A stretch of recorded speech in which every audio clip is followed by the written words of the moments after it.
How is everybody? I was just looking at my lurkers. I know who's out there. um, how are you guys doing? I hope you had a wonderful weekend. Thank you, Druid. I've got something weird going on with my microphone.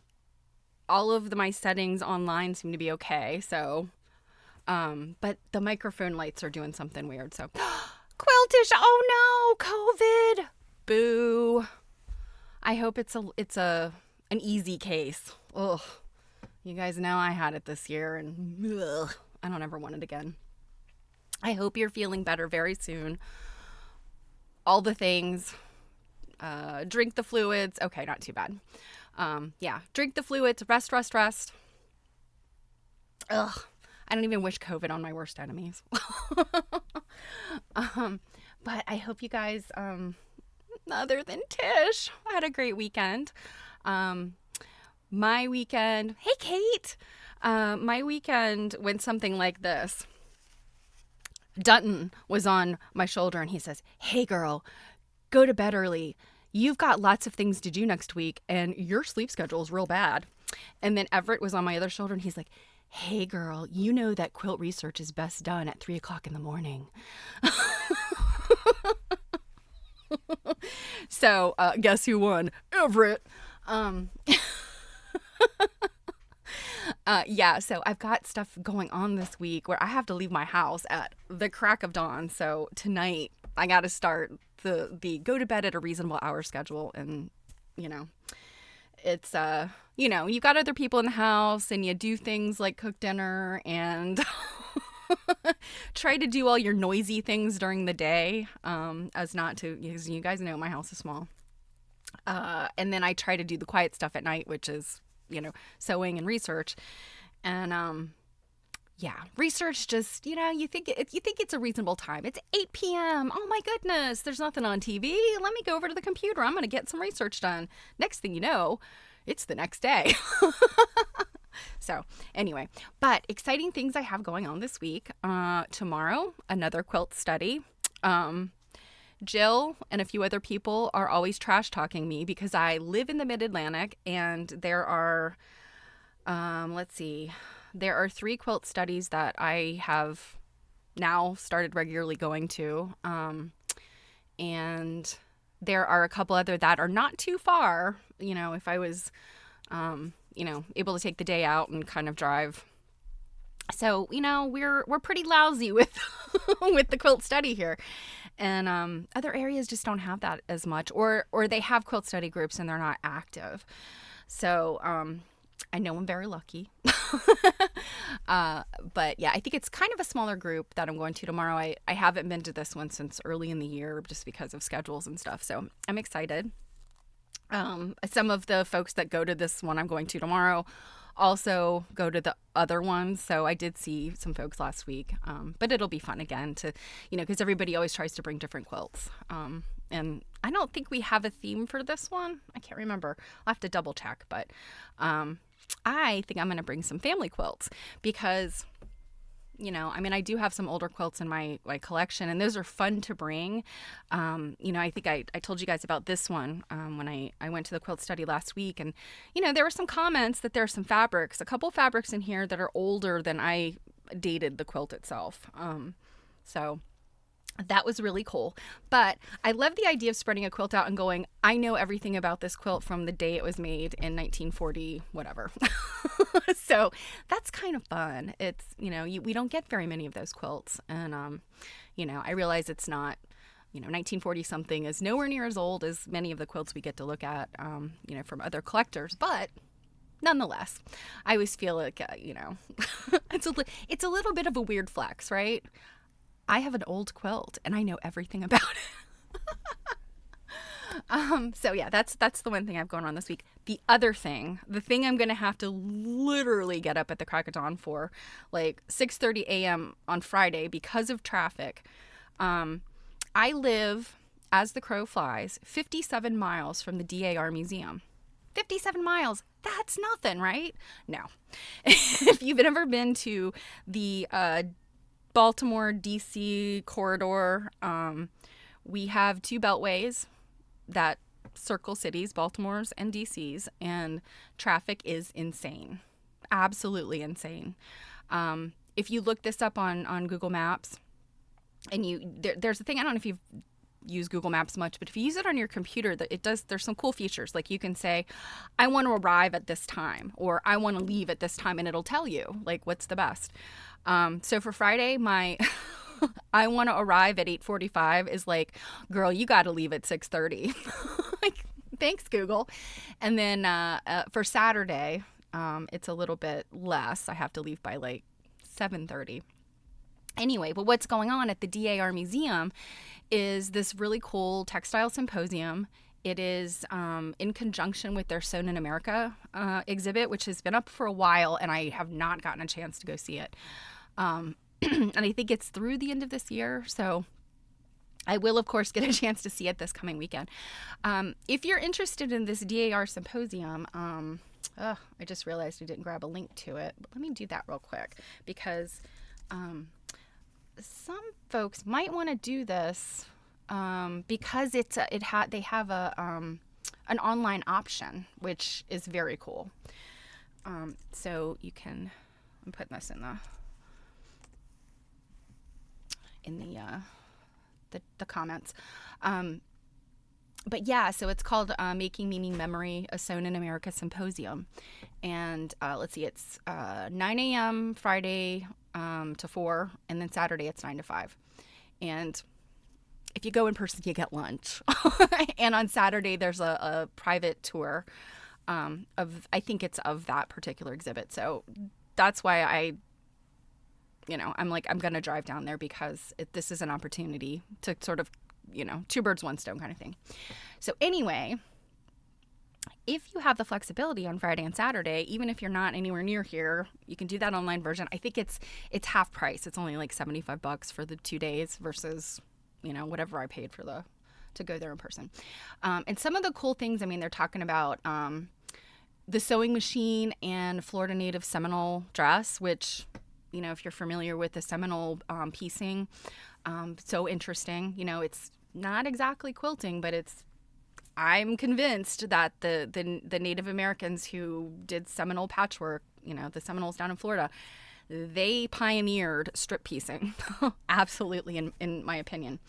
And then there's some stuff like there's a Dr. Jonathan M. Square. I'm not familiar with him, but he has, oh my gosh, like amazing credentials. He's doing a piece about enslaved people and the legacy of Lowell manufacturing. You guys know that Lowell, Massachusetts, where the New England Quilt Museum is, and our friend Jill is there every week.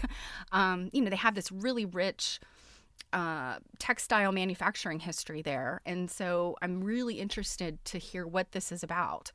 I think it's getting into the kind of cloth that was used for clothing for enslaved people, or, what they were given or allowed to have. So I think that's probably what it's going to get into. I'm so interested in that, and, hearing, because textile manufacture, I'm not a weaver, but textile manufacture is really, really interesting to me. And like the whole process seems kind of magical, and there's a thing, let's see, about whaling, the whaling communities. This is also Massachusetts. There's some scholarly presentations. I think they're papers, emerging scholars. So there's kind of all these levels of people, at the top, the PhD professors, and then the people that are like in master's programs and stuff. So this is so exciting. It's academic, but it's accessible stuff. So anyway, if you have time on Friday and Saturday, I don't know if you do the virtual, I don't know if it's something like, if you miss part of it, you'll have recordings. I don't know. And that wasn't clear to me on the website. Check into that. Because I know, sometimes things you can buy a video and it's like, you have access to it for a couple weeks or something. But I don't know about this one, so check into it. But if you do decide to go, let me know, because I would love to talk about these things with you. And I'm not 100% sure of my community that does go to these things regularly, who else necessarily going. I know a couple people have told me they're doing the virtual. So anyway, there's my plug for the DAR. Let's see, what else did I want to talk about? So, like I said, I did do a little research this weekend. And so I have a couple things to show you that are, they're not quilt related. They're not even textile related. They're falling down the rabbit hole. Sometimes you look at a newspaper, and the fascinating thing about old newspapers is you find, newspapers.com is fantastic. You find the article you're looking for, and then you you zoom out to clip it, and you're like, oh, what's this article about? And of course you have to read it because so I want to read this article to you because I'm very, very interested to get y'all's impression of this, because I read this article several times, and there's kind of a mystery to me with this article. There's a big mystery in this article. So I want to share that. And, it's it's a women's history sort of thing. So I think it crosses over nicely. And then also, I try to do my social media work. Social media is difficult for me because I'm pretty good at posting things when I have stuff to post, but I'm really bad at consuming to see what's out there. Because of what happened this weekend, in fact, last night, which is I go to look at a video that's related and critical and important to what I'm researching. And then stupid YouTube goes, hey, don't you want to see this video? And I'm like, yeah. And inevitably it has nothing to do with research, right? So I did kind of want to show you something that I'm obsessed about. So without further ado, let's look at this article. So to back up a little bit, this is related to my bicentennial research. And I think I mentioned probably last week or so that, I knew that the newspapers were going to be a wealth of information, but I also knew it was going to be a huge piece of, and it's interesting research. It's also a little bit of tedious research because it's kind of like, hi Molly. I knew you were lurking. Travel YouTube videos and you want to go to Uzbekistan. I've watched some of those travel videos and I'm like, maybe I'll one day go to this place. I don't know that I've seen anything about Uzbekistan, but I'm sure there's something interesting. Tashkent is beautiful. Yeah, that area of the world is really interesting. It's, there's I guess high desert kind of conditions there in some of those areas. So yeah, there's another rabbit hole for everybody to fall down. Travel videos. Dark travel videos are another interesting one. You too can go visit Chernobyl if you're got that burning desire. So as I've been looking at this bicentennial stuff, I started with, I knew that 1976 alone was not going to be enough. I knew I had to roll it back. And I started thinking, well, people that were planning on making bicentennial quilts, I'm sure many of them started in 1975. So I rolled my date back to January 1st, 1975 through 76. And of course, I think I mentioned I got 12,000 hits. And, if you've never gone through newspapers.com, a lot of times you'll end up having duplicates because, maybe not presently papers don't do this, but back in the day, papers often had a morning edition and afternoon edition. And so, a lot of the articles got, duplicated. Sometimes it's the same article just later in the week, in some kind of recap. So you get a lot of duplicates. But what I noticed was January 75 had some we've got quilts finished. And I was like, oh, maybe I need to roll this back. So I roll it back to 74 and my number goes up. Oh my gosh. Some people were really these would have been the people like my grandmother who were like, well, in 12 years, we're going to have to do XYZ. So let's just get started now.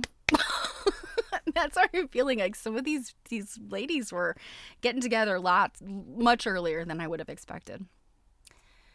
So I decided, all right, I rolled it back to 74. Let me see what happens with 73.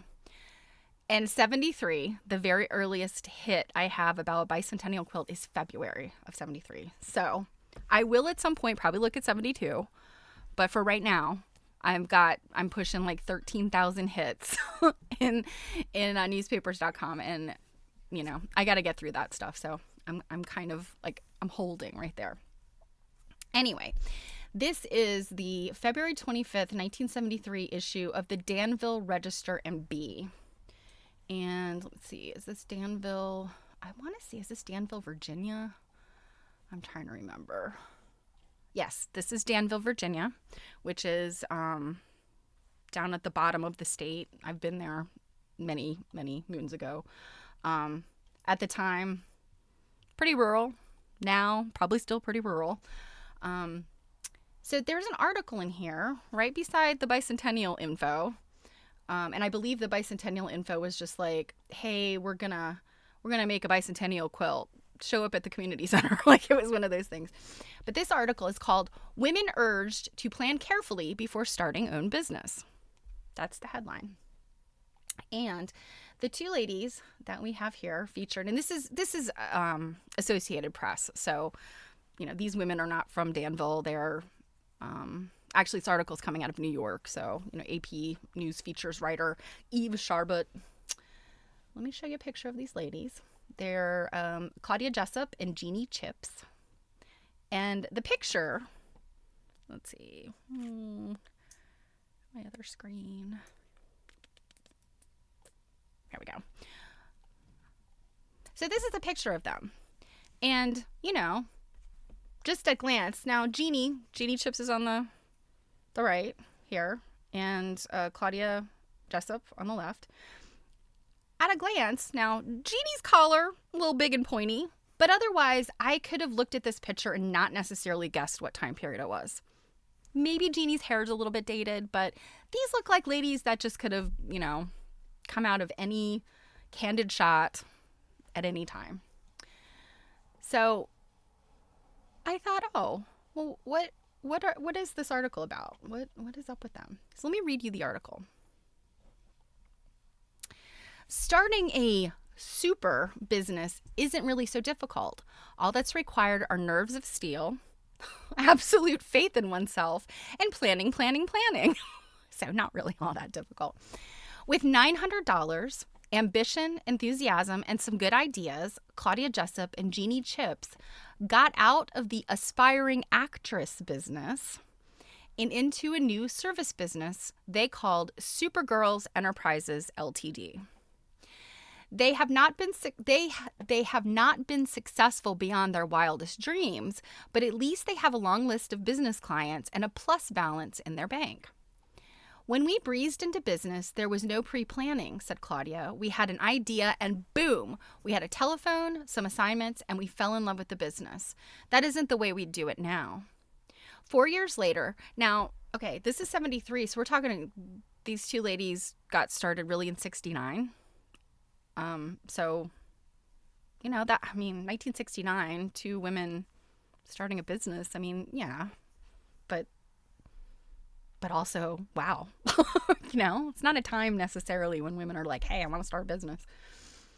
So 4 years later, after many inquiries from women who would like to start a business of their own, we thought we'd write a book about some of the things we learned. There's a universality of experience in business, whether it be cosmetics, advertising, interior decorating, or restaurants. And we've talked with people involved in all of them. Everybody agreed with us on the fundamentals, Claudia added. You can't get scared off. You can learn by doing. Starting a business is not so hard if you have enthusiasm and think it through, Jeannie said. Strongest of advice Supergirls has to offer is to get a professional in the beginning to plan a budget, check overhead, and make projections for the future. This professional could also check progress at regular intervals, 6 months, 1 year, etc. You'll be doing yourself a favor to hire him. Oh, so the professional's a him. To hire him, and he will think of all the things that have to be dealt with as you go along, licenses, taxes, and all that. And maybe you will only have to pay him occasionally, Jeannie said. The accountant can do projections on how many of your bills will be paid. He can even work out bill forms for things like services, party planning, or menu costs if you plan a restaurant or food service business. He can also offer help with overhead. In large cities, overhead can be quite high, Claudia added. They admit they might not have made a go of their business if they had not run it on a shoestring from Claudia's apartment the first year. Bank service departments and the Small Business Association also have counselors to help with financial planning for new businesses. Then you need an honest evaluation of your business idea before it's launched. Try out the idea on your friends, getting an informal survey of their evaluation of its possibilities for success. It will give a good feeling of how something is going to go, Claudia added. Competition, experience in a field, and financing should be considered at length. Lots of people have terrific ideas, but they can't quite take that first step to get out and make it, Claudia said.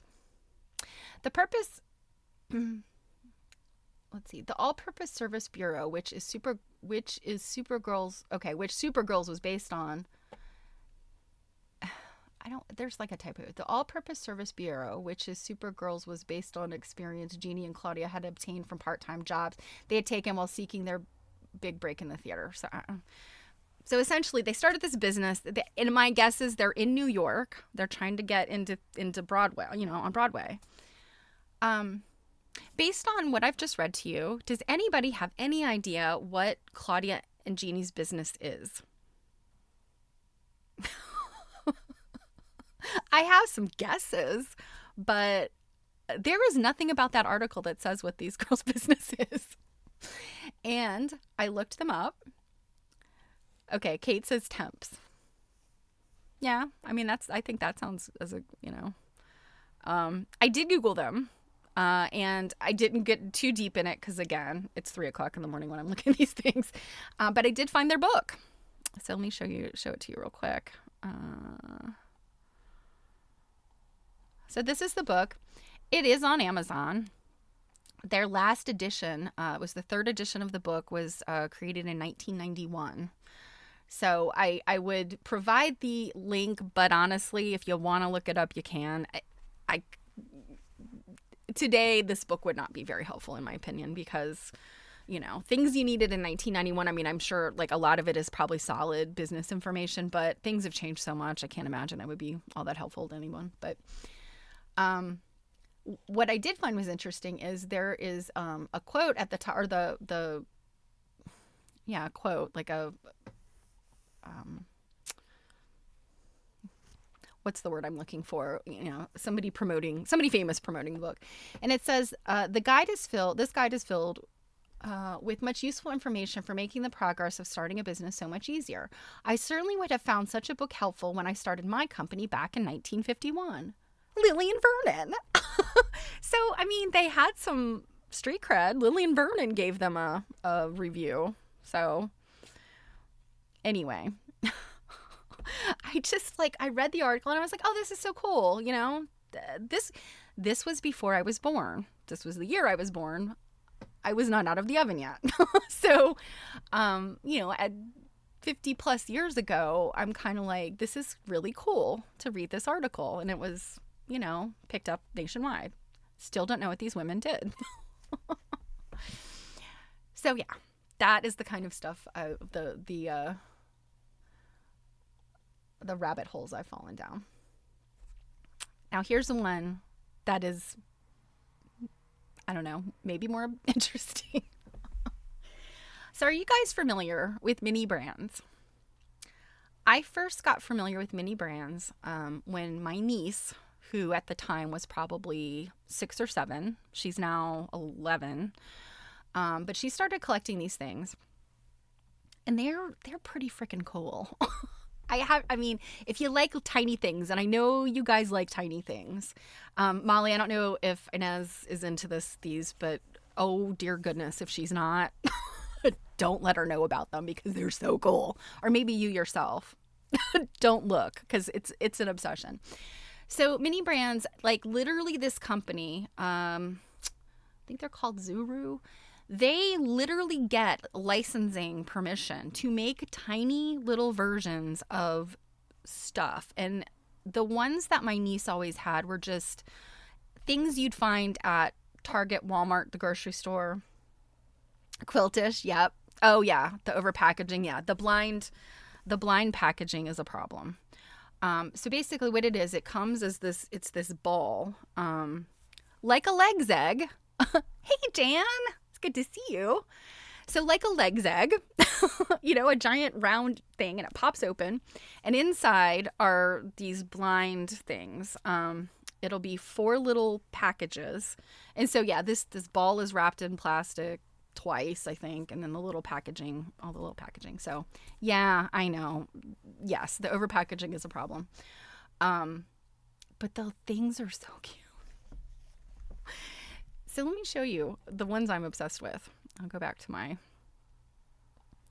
sharing my screen.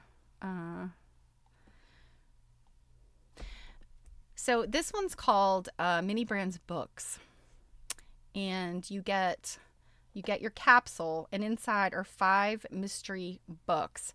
And I don't know if the picture actually shows it. I don't think it does. Oh, there's a magnifying glass too, a teeny magnifying glass, because these books actually have the real text in them.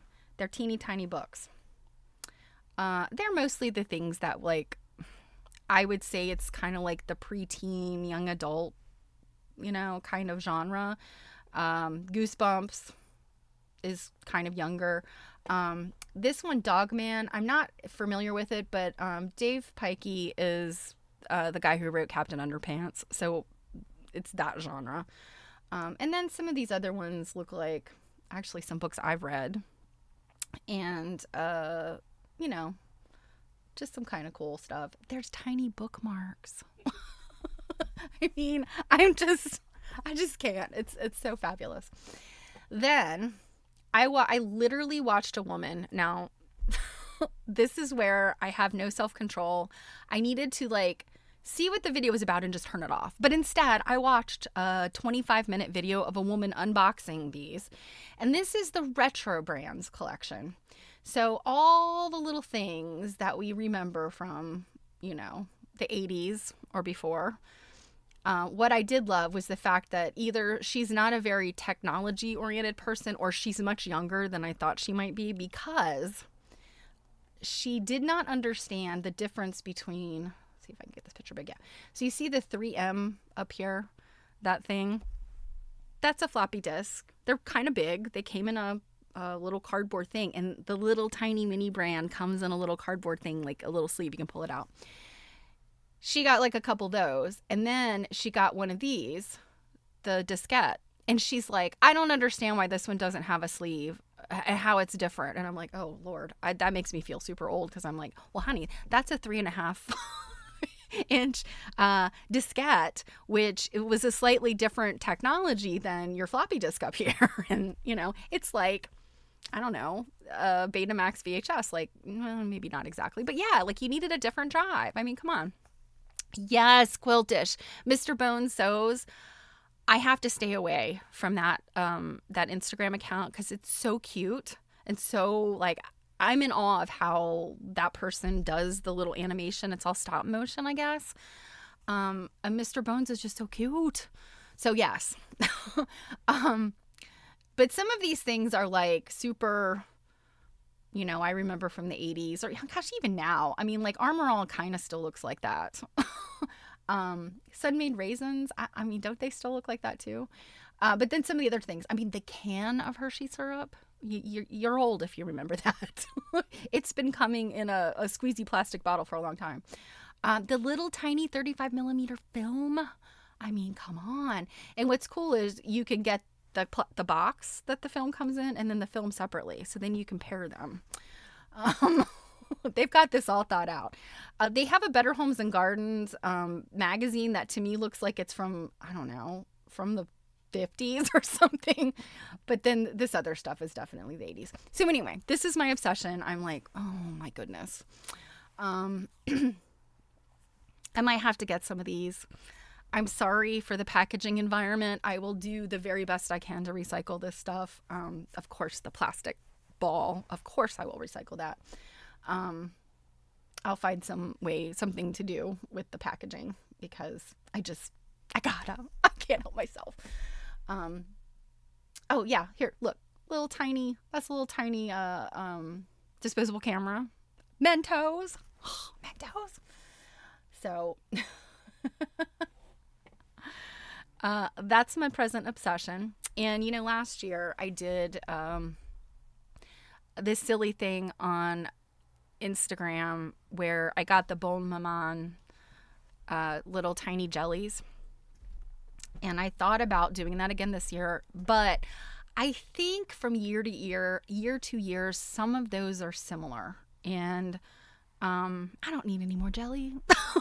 So I thought if I got a few of the mini brand balls, I could maybe do my own kind of advent calendar. I thought that would be fun. And by the end, I'll have 31, I guess, depending on how many of these things I buy. Because I think there is a mini brands advent calendar, but it's not this cutesy stuff.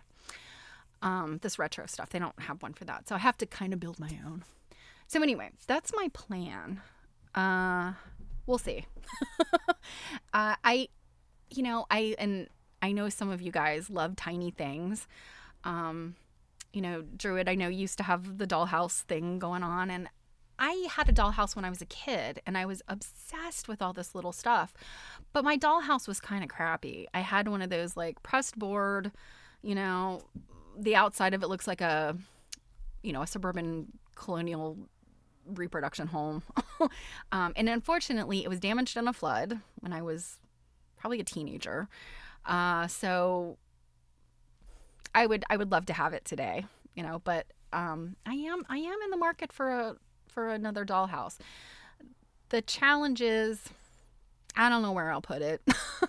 I have another kind of dollhouse project that I've had for a really long time. It's actually building something not quite as effective or appropriate for fun things like little quilts and little mini brands, but also really fun and cool, and it's a thing I need to get back to. I also have all of my rubber face toys that I need to do all my restoration on. There's not enough time, you guys. What I really want for Christmas or my birthday or Mother's Day, whatever, is just an 8th day in the week. An 8th day where I can just do the things that I'm like, keep the projects I keep piling up. So let's work on that, you guys. If anybody can rip the space-time continuum, I feel like it's quilters and creative people. A vintage printer's tray. Yes, absolutely. Yes. I do. Like, you should get a contractor's license too. I love it. Yeah, and I think, this is absolute frivolity. Like, when I look at the time I spend on quilt research, like, that's important to me because that's, women's history, and there's important stuff in there. It is pure frivolity and,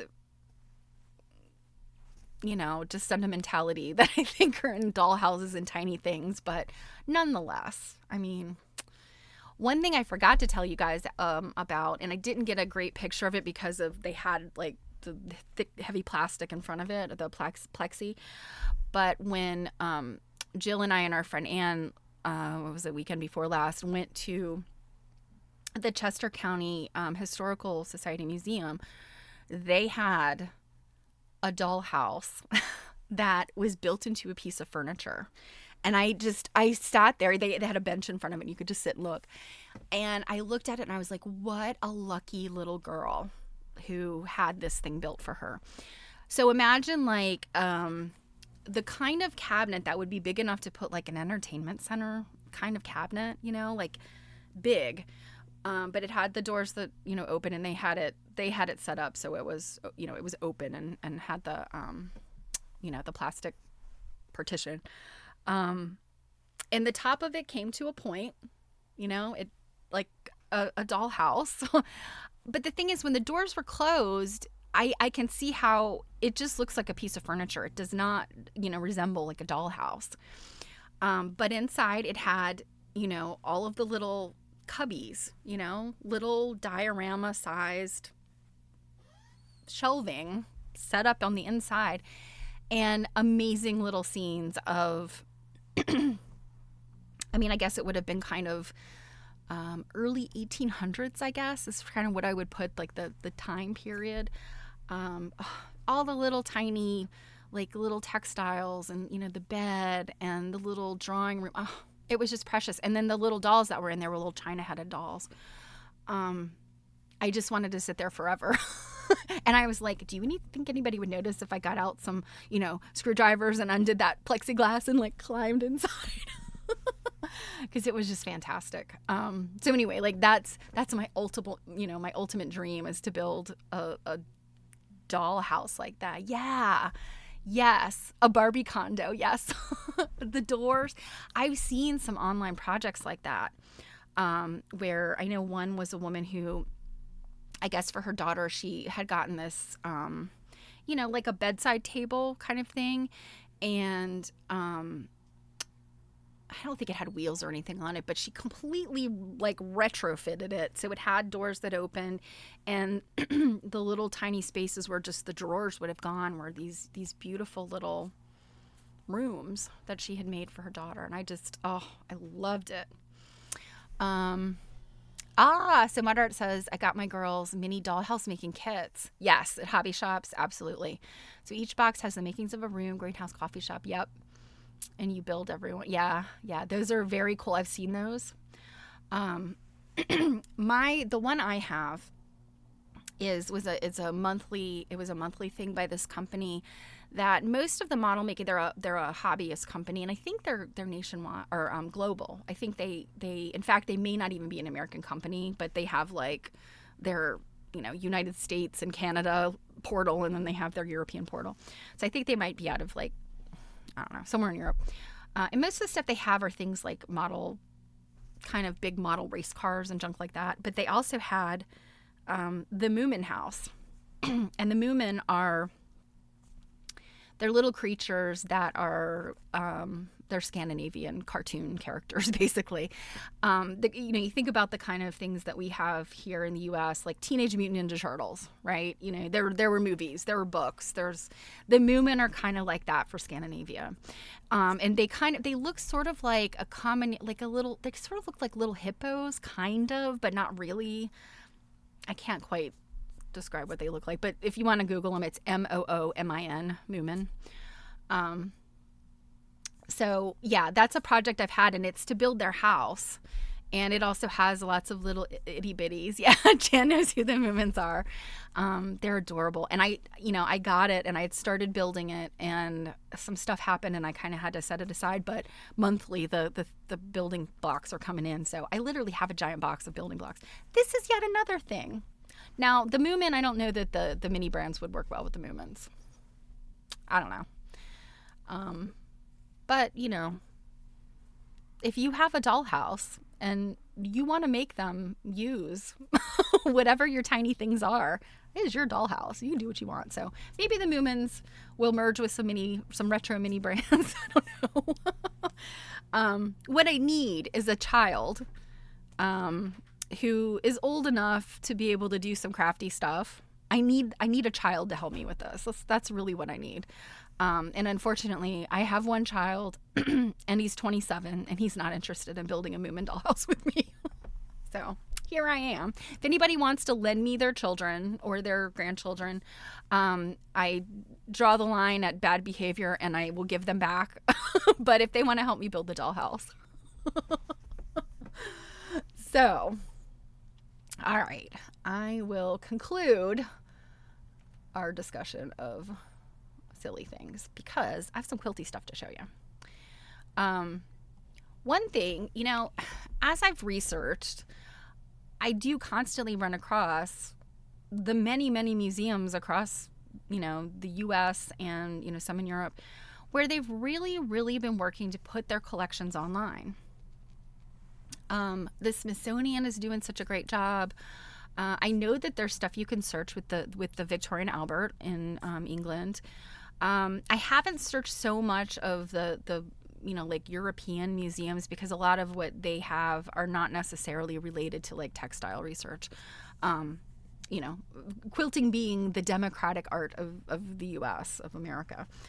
So, but I do know, again, lots of these museums are, if COVID did anything good, it was really the push for putting things online so people can access stuff without having to physically go there. So, again, like a lot of museums are getting in on this. When the smaller museums do it, you get like a big chunk of their collection. And the Virginia Quilt Museum is one of those. The executive director, Alicia, is a friend. And She has done some really, in my opinion, very, very cool stuff with the museum. She's kind of brought it forward. Now they have their permanent collection is mostly historical quilts, but they do host a lot of modern quilt type stuff as well. I know New England Quilt Museum does as well. They'll feature modern artists, quilt artists, and so on. So, I love what these smaller museums are doing, trying to follow in the footsteps of the Smithsonian's and the V&A's. So long story short, I was kind of following a thread in one of the AQSG, places where people can post questions. And it was a topic I'm loosely interested in. So I was kind of looking to see what the responses were. Somebody had asked a question.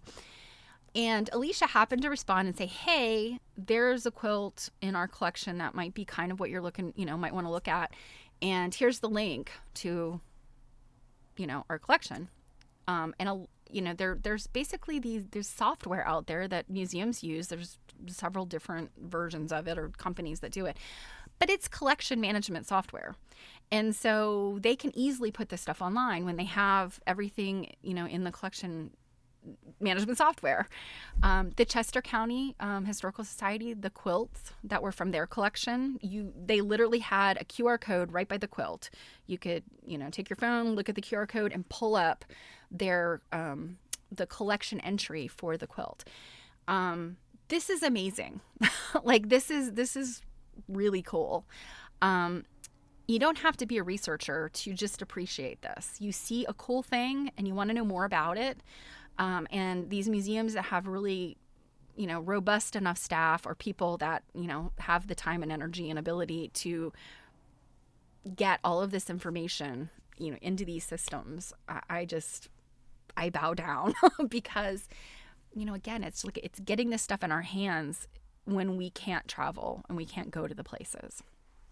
So I wanted to share a couple things I saw in the Virginia Quilt Museum collections that I'm like, what? This is so cool. So first of all, let me move my screen again. So this is the page to go to if you want to jump into their collection. It's vaquiltmuseum.org/collections. Could not be easier. And here you just click, you click collections, you get in here, and there is a link directly to the online version of their software's onlineness. Actually, I have two versions of it open. So, whoops. You can see what I'm working on. So this is everything that's in their permanent collection. Now, again, they're a small museum, so you could kind of scroll through this pretty quickly. But I started looking at a few things and like, oh my gosh, they have some really cool stuff in their collection. So many crazy quilts if you get down here. Oh, look at all these. I mean, I didn't even look at them individually because just looking at the page with everything is so exciting. Their focus is also Virginia quilts because they're in Virginia, and that makes sense, right? But a couple things I wanted to point out here that I'm just in love with. So first of all, this quilt. This is the Mountain Mist dogwood. And I've kind of gotten into dogwood quilts a little bit. I now have 2 of them. And I have 2 quilt kits that are dogwoods. One matches one of my quilts. And this is another one. And this is one that's I think it's kind of going to be on my wish list. Because this is, it's a Mountain Mist put out these patterns in their packaging, right on the batting, I guess the paper that wrapped around the batting or whatever. They put these patterns in there, and these patterns were drafted by or taken from. I mean, the designers got paid, I would hope, but they are never credited during this time period. But there is research done to know who were the people that designed these. I haven't checked on this particular one, but I think I've talked about it before. For these kind of patterns, and then also the quilt kits. People like Florence Pito, she contributed, she patterns stuff. And of course, you never see her name on any of this stuff. But anyway, I need to do the research to find out who it is that patterned this. But it's one I've got my eye on. I'm after it because it's so pretty. And dogwood is the Virginia flower or tree, I guess, the Virginia tree. My grandparents had dogwoods in their yard. Like, dogwoods are just something that was kind of ubiquitous to me. So I think about it a lot now when I see dogwood quilts. Another one. Here's an eagle. This is not exactly the fluffy butt eagle, but this one's kind of interesting because look, they used the same little leaves from the flowers for the eagle's feet, or maybe the eagle's holding it. I don't know if that's supposed to be the eagle's feet or what, but this again is an eagle quilt I had not seen before. And, look at this information. They know who made it, the where they made it, the, date, lots of good information here. Context. This is good stuff. And not all quilts and museums have all of this data, but when they do, you're like, oh my gosh, half the research has been done for me. It's pretty cool. Let's see. Where was the next? Oh, this. You guys. Look at this. I'm not exactly sure. It's a fish is what it's labeled as. And you can see some fishy aspects to it. But what in the absolute heck? This is amazing. This is weird. I don't know what it's for. I'm assuming maybe it's like a table topper or, crazy quilts kind of things had, people did different things with them. This one especially, was it meant to be put on a bed? I don't know. Crazy quilts often were kind of just decorative objects. So like for throwing over the sofa or the settee. For putting on the piano, for, table toppers, that kind of thing. So I'm thinking maybe that's what this is. It's got tassels and, it's got some damage. Some of the tassels are missing. I don't know what else to say about this. This is just so very interesting. And here is how they have it, laid out to be photographed. And I think this is a close-up. Oh, not as close up as I thought. But yeah, it's weird. It's so cool. And then here's the info about it. It was, let's see. There's a fish mouth of twisted floss fringe. I think that's what this is here. Embroidered stitches. It's small, ish, I guess. Let's see. It's total size. So those are 7/8 of an inch squares. So slightly smaller. She probably cut them at an inch and then, or maybe a little more than an inch. And then in the stitching, they shrunk down. It's got, all kinds of embroidery stitches. Let's see, ribbon tape that it had tassels attached. And this was made by a woman named Lucinda Robinson Rice, circa 1885. It's 26 inches by 52 inches. So big, but not anywhere near quilt big. Let's see. So the context. Lucinda Robinson Rice quilted this circa 1880s. She was from the Endless Caverns area in Virginia. So if you know anything about Virginia, sort of down there in the southwest area of the state, there's mountainous, got the Shenandoah, and there's caverns. Luray Caverns is one of these big tourist destinations. I went there as a kid. I don't know that it's as exciting to kids anymore as it used to be. But so she's from that area. I moved with her family on covered wagon to settle in Illinois at the age of 5. She would visit relatives in Virginia where she met her husband, Dr. Francis Eugene Rice, and she moved to Newmarket, Virginia, which is kind of up the road. And the quilt was often pulled out by Lucinda's great-grandchildren on rainy days, and they would look at the embroidery on the quilt. So you think about like today we have the I Spy quilts, that people make for children, and it's fun, to put those out and they find the things in the quilt. That's what this reminds me of. This was something that for whatever reason Lucinda made this thing. It was interesting to look at, and it was pulled out for the kids to kind of, I spy and look at the different things on it. And let's see. Back is light green and tan. Green is knife edge.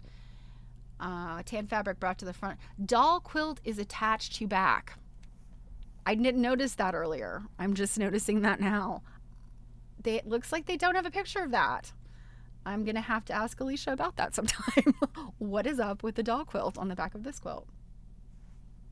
I don't know. Let's see. I think, was there one other one? I'm trying to scroll through here.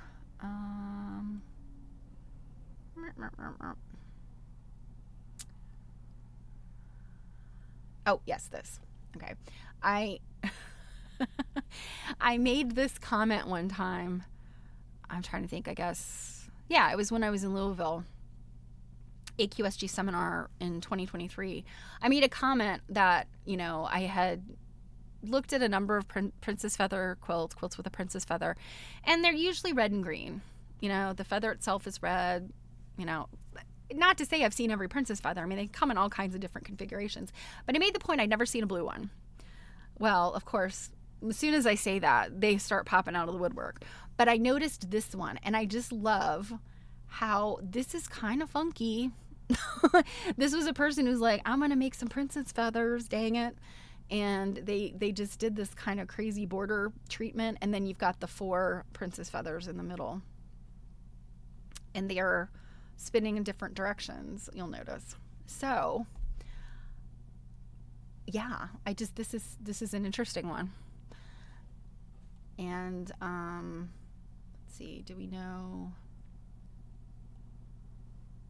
I think we do know the name. The donor has said it was made by Mary Moore's mother, who would have been Clara Moore. So this looks like it's maybe some family, question in the family of like exactly, but they have some pretty good provenance on that too. So those were the ones that really, really struck me as I was scrolling through here. Now, this quilt. This is the Shenandoah Valley Botanical Album quilt, and it has a really interesting story. I'll scroll down and see how much of the story they have in the this entry, but this is a really interesting quilt. I have had a chance to see it up close. They had it on display for a while. They're at the old Virginia Quilt Museum location. They've recently moved to a different facility. But this was made by a woman. I believe it was her grandson was, this is Civil War era. Her grandson was, I'm trying to think, Confederate Army, I'm guessing, because this is Virginia. And I think she started this quilt kind of in his honor, if I remember correctly. We'll scroll down and find out if I'm right. But I participated in an exhibit and had 2 pieces hung at the Virginia Quilt Museum. And the goal was to make a piece either replicating the quilt, which many people did, or kind of as a takeoff on the quilt. So mine was about this the rainbow piece in here, and then I had some of the other appliques on either end, so it's kind of a modern looking table runner kind of piece. I'll pull those out and show them sometime. I just didn't have time today, but this is a really fun one, and you can actually buy the quilt pattern from the Virginia Quilt Museum. I assume it's still in their gift shop because there is somebody that literally patterned this whole thing, so it's pretty neat. So let's read the info to see if I'm right. Okay. The quilt was made by Esther Matthews in 1858 when she was 82 years old. So actually, this is pre-Civil War. The quilt was passed down through the Martz family until it was donated to the museum in 2006. Esther Matthews, a widow who made several quilt tops like this one to sell circa 1850 to 1860. Similar quilting and script on the known quilts indicate someone else completed her tops and wrote the script on each block. So there's some inking on these. Esther had 2 daughters. Each daughter's descendants inherited a quilt. Esther was a strong Methodist and a strong patriot. On both known quilts, she used rainbows which was a religious symbol of hope and promise, and the tree of liberty. We'll go back and look at that. I'll point out what that is. Her cotton fabrics were mostly American period prints. Fabrics used on this quilt have been identified in other Shenandoah Valley made quilts, indicating she may have purchased some cloth locally. Her quilts are unique because she included the vernacular botanical names of her motifs. So everything on the quilt are based on actual plants and flowers and things that are found in the Shenandoah Valley of Virginia. Let's see, the name of her favorite grandson, A.B. Martz, and the date 1859 are quilted on a block next to the center rainbow. He died in 1864 as a Confederate soldier from wounds suffered at the Battle of Wilderness on May 5th, 1863. The quilt was preserved and inherited by 4 generations of Esther's family prior to being donated. So I was right. I remembered the story mostly. So the Tree of Liberty is this right here. And do they have, yeah, they have a close-up of it. So that's this. This is the Tree of Liberty. I would not have guessed that's what that is. I always think, I don't know. What would a Tree of Liberty look like? I don't know. But you can see, I mean, some very familiar looking flowers. And then the pineapples are, of course, not native to Virginia, but I think at the time was, the pineapples during that time period were, symbolically, a big deal for sampler and album quilt makers. So, yeah, I'll have to show you guys sometime the pieces that I made. And, of course, mine's got, like, metallic threads and all kinds of stuff. So I think that was everything I wanted to show you from me. Oh, no, I was wrong. Tobacco premium quilt. So when I did that unboxing the other day and Quiltish looked up for us, that my question was like, are these, tobacco premiums, whatever? Yes, the cigar premiums were the bigger ones, and they've got some that measure 5 by 8 inches and some that measure 7 by 10. And I think that's probably what I had, or this, one of them was a 7 by 10 was the large one. And then there were 2 others that were these smaller sized. So yeah, that is exactly what I have in there. And, that's pretty cool. So this, I think, I don't know that this particular one I've seen before, but I have seen quilts that look exactly like this. So, at this time period, this was the kind of thing that was, really popular for people to do. It's, yes, a fad quilt, which were of little practical value and were made using bits of graphic fabric. So I thought that was neat. And I think that's everything. Yeah. Oh, here's another. Here's a pillow. And to bring this back, what some of the cigarette premiums were, in addition to being, small little, and then they had such a variety of the little fabric scraps that they put in there. One of the really popular ones were these Oriental or Turkish rugs. And guess what they fit in? They fit in a dollhouse. And that is often where these ended up. Now, obviously, these are on a pillow. Certainly, I've seen these kind of things like mixed into crazy quilts. But, I mean, what a perfect thing to give a child who has a dollhouse or has some little dolls, even if they don't have an actual dollhouse. Here's a little rug for your dolls. Isn't that perfect? I mean, they always talk about Joe Camel getting in there with the children. I think all of the cigarette manufacturers were getting in there if they were if they were giving away little tiny rugs for dollhouses. Oh my goodness, I totally forgot. Here was another one that I wanted to show. One more. This. So this quilt, it's called a triptych. It's called triptych. It's interesting looking. These, if I remember correctly, because I know the person that made this quilt, these are like photographs.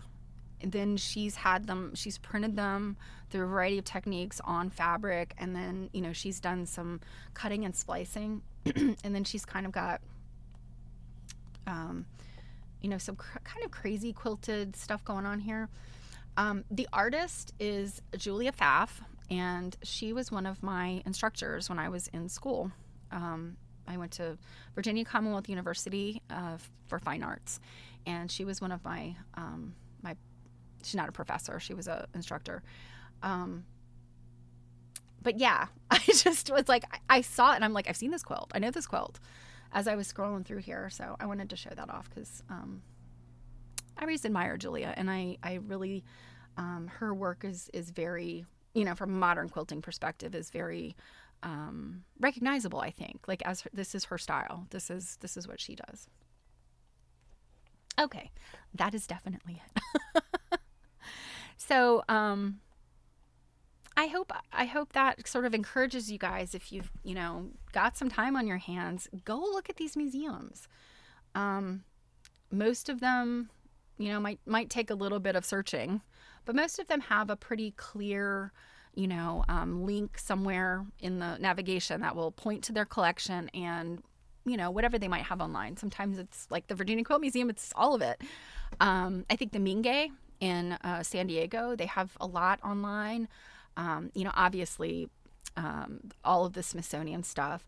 The Getty actually has some kind of interesting stuff online. I've been looking through there quite a bit actually this year, and I haven't really shown a whole lot because it was kind of based on some various projects I was kicking around. But yeah, they have, and actually the Getty, they have a whole section of stuff, and not a lot of textiles in there, but it's like completely copyright free. Do what you will with these pictures. And the goal with that is really to incentivize people to do stuff with their images, creative things with their images. So that is so cool. We sit here often and we complain about stuff. Technology's ruining us. AI is going to be the end of us, but if you kind of can like push aside sort of the naysayers and the things that are worrisome, I'm not going to lie, AI worries me. But, push that stuff aside, and oh my gosh, the technology that we have access to, it is a great time to be alive, guys. It's, I think about when I was a kid and going to museums and, the library and all that stuff. It was a lot of fun, but it was an effort for sure. And, you had to plan around stuff, and you had to, I always had to have a ride. I was a child. So, but now just the ability to just go online and have all of this scholarship at our fingertips is it's so fabulous. I love it so much. So that was my potpourri of quilts and various sundries. What I would like to do next is, before I forget, the holidays are coming. I don't know if you noticed, I am wearing my Dr. Dunton sweatshirt, which has a lovely, this is the block that is on the front of his book. And just, it's a very tasteful block, and it's embroidered on a sweatshirt.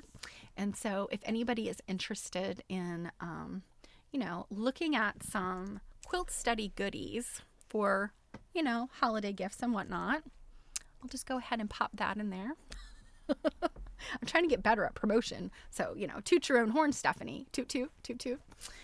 Okay, so let's get to some Lady of Goaties. We are making progress. We are definitely past the halfway point in this book. I've gotten a lot of feedback about this book. People really like this book. People really like Sarah Josepha Hale. Her story is good. You sometimes it's kind of like that. Don't meet your heroes, but you read a memoir about read a memoir or a biography or an autobiography, and you find out things and you're like, oh. But Sarah Josepha Hale, with a few exceptions, has been pretty cool. She did so much, and like I think I say every week, she makes me feel bad about myself because when she was my age, she was like nationally known lady editor, had started colleges and kindergartens and all kinds of charities, and had raised funds for the Bunker Hill Memorial that, like she did it in 6 months, what had taken all these men 10 years, like I can't remember if those timelines are right, but in any event, she is a mover and a shaker, and I'm fascinated by her. So we today are on chapter 13, and the title is The First College for Women. So does anybody know what the first college for women is? Don't rush to Google. I'm just curious if you know. I knew this, but it's one of those things. I didn't go there. I don't know anybody who went there. So it's usually not top of mind for me, but brownie points if you know this without having to Google. So as a reminder, we are reading The Lady of Godey's, Sarah Josepha Hale, by Ruth Finley. And this is chapter 13, The First College for Women. And she says, the following is to be found on page 10 of, nobody's guessed yet, so I'm going to go ahead and spill the beans here. Page 10 of the Vassar College Songbook. So Vassar, First College for Women. An institution once there was of learning and of knowledge that had upon its high brick front a Vassar female college. The maidens fair could not enjoy their bread and milk and porridge, for graven on the forks and spoons was Vassar Female College. A strong east wind at last came by, a wind that blew from Norwich. It tore the female off the sign which was upon the college. And as the faculty progressed in wisdom and in knowledge, they took the female off the spoons as well as off the college. Quite so, she says. An excellent bit of historical posy with only one defect, to quote words used by Mrs. Hale in another Vassar connection. Though it is true Mr. Matthew Vassar, the founder, came to this country from Norwich, England, at the tender age of something like 4 years, the storm that ripped the female off the sign of the college he later endowed was no mere wind, and it did not come from Norwich. It was a raging gale, an icy blast straight from Philadelphia. Female, thundered the lady editor of Godey's in a letter to Mr. Vassar. What female do you mean? Not a female donkey. Must not be your reply. Must not your reply be, I mean a female woman? Then why degrade the feminine sex to the level of animals? I write thus earnestly because I wish to have Vassar College take the lead in this great improvement in our language. Pray do not, my good friend, disappoint me. It is not for myself that I expect any benefit. I plead for the good of Vassar College, for the honor of womanhood and the glory of God. Truly your friend, Sarah Josepha Hale. Wow. This is like, again, let's see, 1865.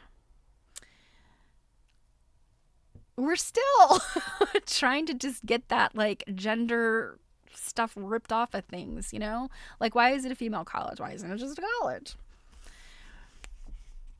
This letter, dated from Philadelphia, March 30th, 1865, is only one of many written Matthew Vassar by Mrs. Hale and treasured now in the archives of Vassar. In truth, it was among the last she wrote pertaining to this particular matter. For the next year, Mr. Vassar was able to mail her the best of news. And this is his letter. Poughkeepsie, June 27th, 1866. My dear Mrs. Hale. Oh, hey, Robin. There's a slight discrepancy in that. According to Google, the first college for women was Wesleyan in Macon, Georgia. Okay.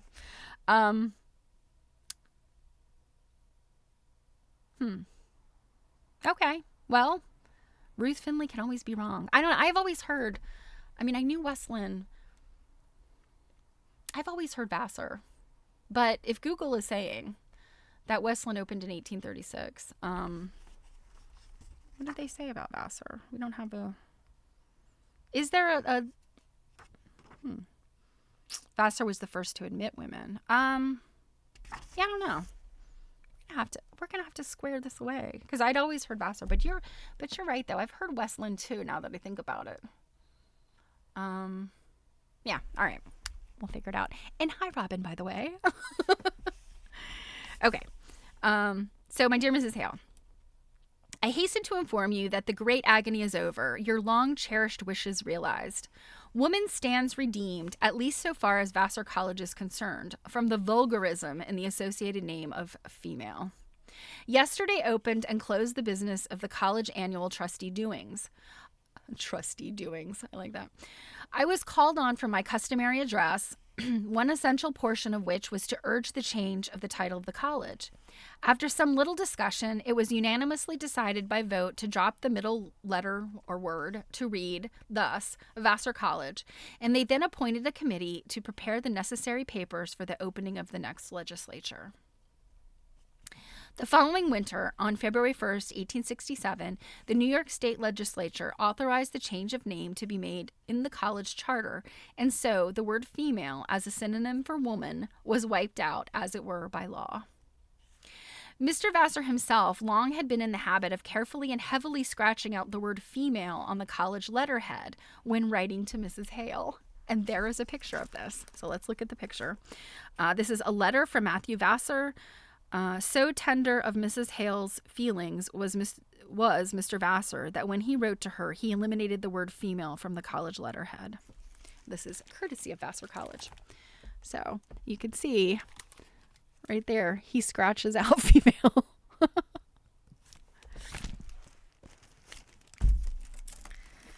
Now, the offending word was removed from the facade of the main college building as well by taking away the single lone stone on which it had been carved and inserting one of plain surface. This, of course, separated the two remaining words of the shortened name by many feet. And to this day, the uninitiated visitor on campus is immediately struck by so strange a grouping. Vassar, and they literally printed this way in the book, Vassar, big blank, college. But the pride of Vassar's heart is the long blank stone, symbol of the honor of womanhood. Discontinuance at large of this use of the word female was not accomplished without wide and strenuous agitation. For centuries, it had meant women on the common tongue. Even Mrs. Hale had so used it until about 1850. However, with the mid-19th century advance of precision in learning, a keener appreciation of the meaning and fitness of words has sprung up. Now, this is interesting because, of course, in modern debate, there's lots of gender debate. I won't get into any of that. But one thing I have noticed, and it's one of those things that just irritates me, sometimes you'll hear people just describing, there was this woman, da da da da. But instead they will say there was this female. And law enforcement uses it a lot. And I don't know why. There probably is some reason, within law enforcement vernacular why they might say male and female. Like the suspect was, white male, 6 feet tall, they use that kind of vernacular, but you'll often hear, a woman described as the female. It irritates the poop out of me. I don't know why it's an irritating word.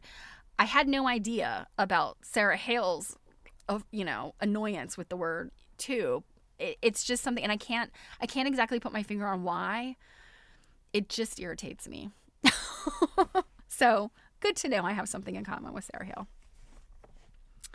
Gradually, the more glaring improprieties of speech found correction, but the one that persisted with shameless obstinacy, the one that had become to Sarah Hale as a red rag to a bull, to quote her grandson, Colonel Charles Hunter, was the word female. A female, she maintained, was not necessarily a woman. What set woman apart as inferior mentally and emotionally to men? Why class her as something less than human? And she's right. Female can refer to any species. the female version of the species. It is kind of it is sort of like the scientific clinical kind of reference versus a human reference. It was in the November number of Godey's for 1855 that Mrs. Hale had begun her public anti-female campaign, pursuing it consistently and boldly, but without immediately telling effect. Changes in language are the result of growth or shock. Here was a philological point too finely spun to arouse general opinion quickly. Recognizing this, Mrs. Hale devised a flank attack. Since her public would not take her seriously, she decided to make it really laugh. She substituted the word male for man, and people did laugh. They roared, for all sorts of stray bits of news about males were ground out in the wily editor's hopper.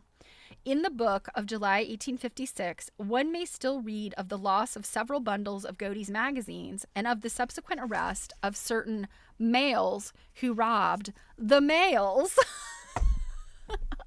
And of course here, it's the play on words, M-A-L-E-S, who robbed the M-A-I-L-S. A common enough pastime in those days west of the Mississippi, so robbing the Pony Express or whatever.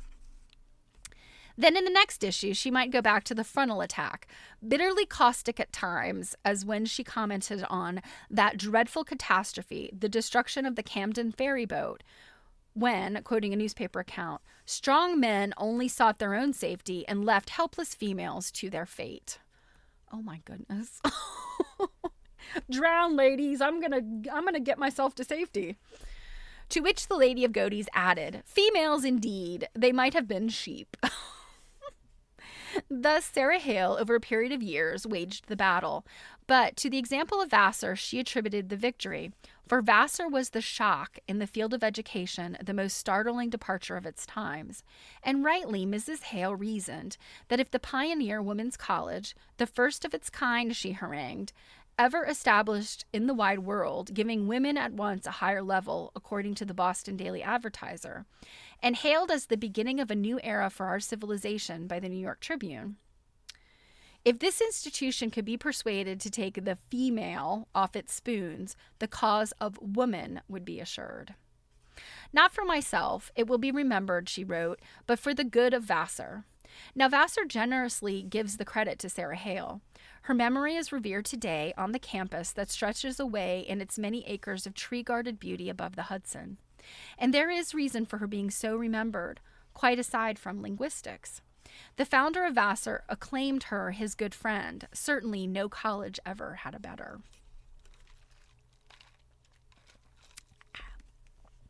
It was she who began the friendship. Happily, her first letter escaped the wholesale havoc made of Matthew Vassar's correspondence many years ago.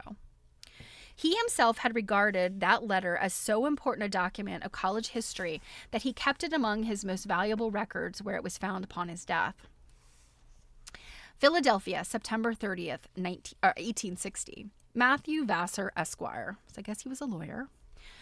Dear Sir, I am much interested in what I have learned respecting your plan for a new institution on a very liberal scale for the young ladies of America. I feel solicitous to know more of the plan in order to make it known to the readers of the Ladies' Book. I feel sure you will excuse this application when I say that for the long period of my editorial life, women's education has been my constant study and theme. I shall rejoice to aid in your good plan by making the readers of the Ladies' Book your earnest friends, as they cannot but honor a gentleman who is thus earnest to promote the true cultivation of feminine talents.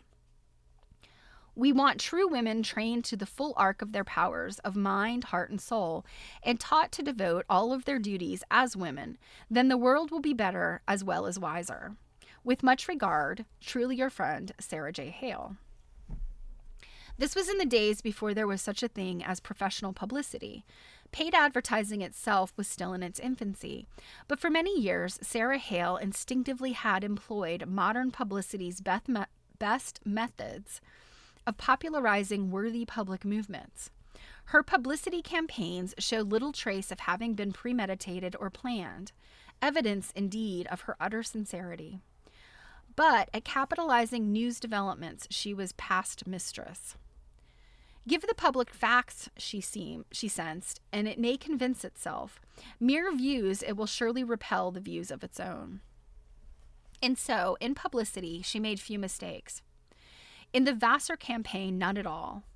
The gift the Lady of Godey's offered Matthew Vassar in her first letter to him was priceless. and he knew it. He answered her immediately and fully, and during the following 18 years, as long as Mrs. Hale remained editor, Godey's gave Vassar what could have been reckoned in dollars, could it been reckoned in dollars, have amounted to many, many thousands. The entire history of Vassar's beginnings and early years is to be found in the Lady's Book, presented as news, but more as news with a motive, the motive being to help the college over experimental years when few saw sound sense in teaching mere women mathematics and astronomy, dead languages, and such. Matthew Vassar, born in England in 1792, was brought to this country by his parents in 1796. His father was an ale maker. The founder-to-be of Vassar College followed his father's footsteps in business, and it was made in America English ale that built up for him the fortune he later was to devote to the pioneer project of collegiate education for women. Before we move on, let us look at a picture of costume of the first students of Vassar College from the original drawing for Lossing's Vassar College and its founder, published 1867. It is ladies playing croquet, a very collegiate sport, I'm sure. Croquet was called ladies cricket and was considered a strenuous sport. Oh my God. the strenuousness of croquet. So here's the picture. It's just your standard Godey's fare. There's something so collegiate about cricket. What inspired Mr. Vassar to found an institution designed, as he said, to accomplish for young women what our colleges are accomplishing for young men makes little difference now? I don't know. I'd kind of be interested in why. Why did he decide to do this? The important fact is that, on application by him, the legislature of the state of New York on January 18, 1861, granted a charter permitting Vassar Female College to confer on women such honors, degrees, and diplomas as granted by any university, college, or seminary of learning in the United States. It's more strenuous with the Ericla. Yes. Let's see, 1860s.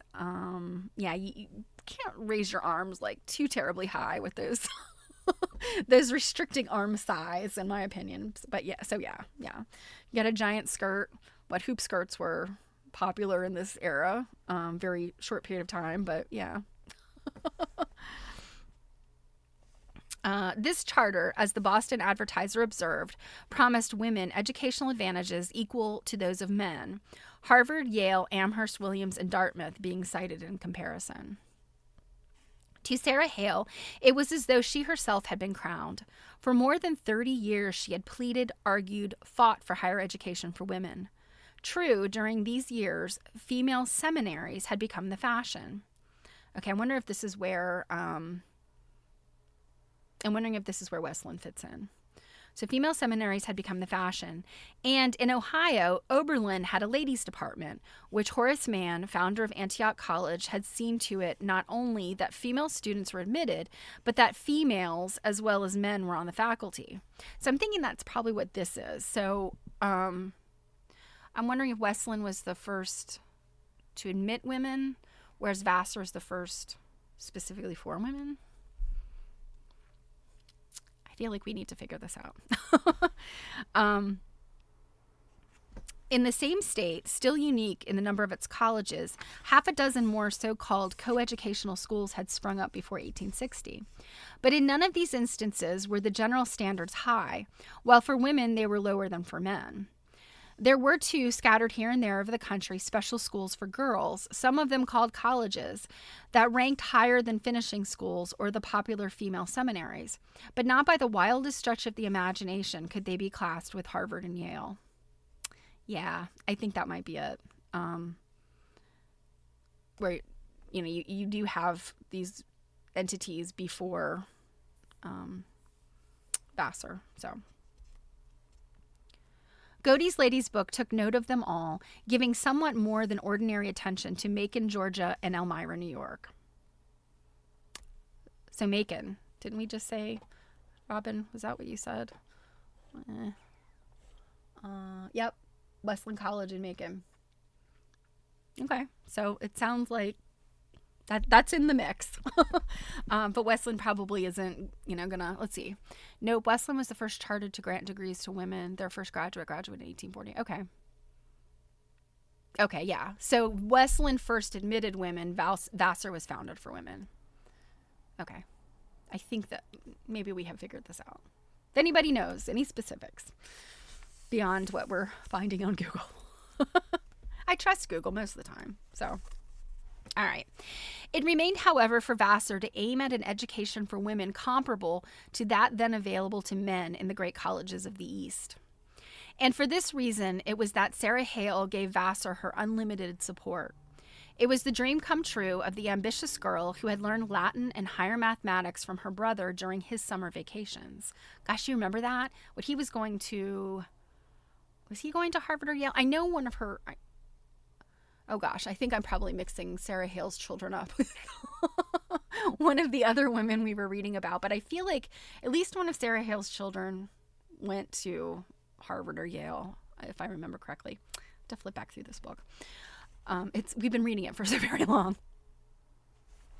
With all the ardor of her own denied heart, she threw herself and her magazine into the problem of making Vassar as nearly perfect as possible, a parent and model for the future women's colleges of America.